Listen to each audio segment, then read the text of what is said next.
Hi, I'm Nancy Wilson, and I'll be presenting a response interruption redirection intervention for Special Ed 860. My 10-year-old son Corey is a 5th grade student who makes straight A's, but he also has high anxiety about his classwork and his homework. This anxiety manifests itself in him going into a loop of sorts where he can't focus on the task at hand. He often needs assistance in getting out of the loop and back into his work or activity. I'll be focusing on 2 behaviors observed during his work time.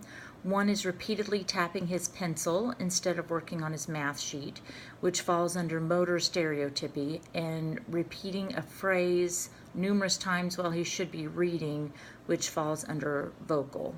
These behaviors not only keep him from completing his work, but it's very distracting to his sister and to me because we're both trying to do our schoolwork as well. We all try to study at the same time to try to have a good atmosphere, and then we can help each other if need be.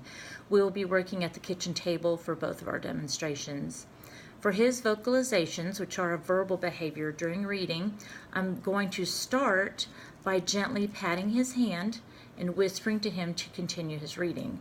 I want to start with the least restrictive prompt that is useful for Corey.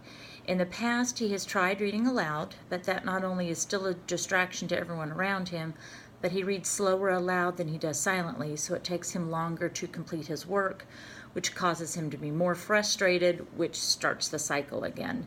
And if he reads aloud, he also wants to discuss everything that he is reading, so again, we get into the taking way too long to finish his work.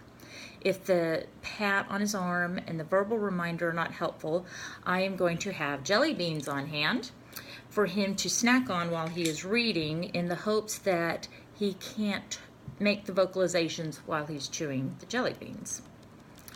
So for the other case, tapping his pencil, this is a physical behavior.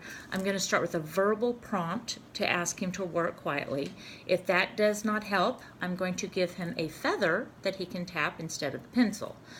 Corey loves birds, which is one reason I chose the feather, and he can tap a feather all he wants and no one's going to hear it.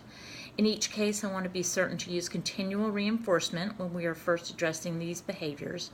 I want Corey to know what is expected from me as well as what is expected from him anytime these behaviors occur.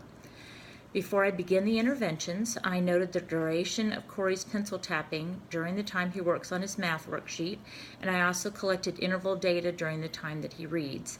He is supposed to read for 30 minutes at a time, and the distracting behavior can come up 5 or 6 times during that 30-minute time frame. Once I begin the interventions with him, I'll continue to use those methods of data collection to see if any improvement is being made. If the interventions are not successful, I will need to consider more restrictive ones, such as having him sitting next to me on the couch while he reads instead of choosing his own location, or reminding him to set his pencil down each time he continues to tap. The more interference from me during his study time would be considered more restrictive and thereby more annoying by Corey, so I'm hoping to start with the least restrictive.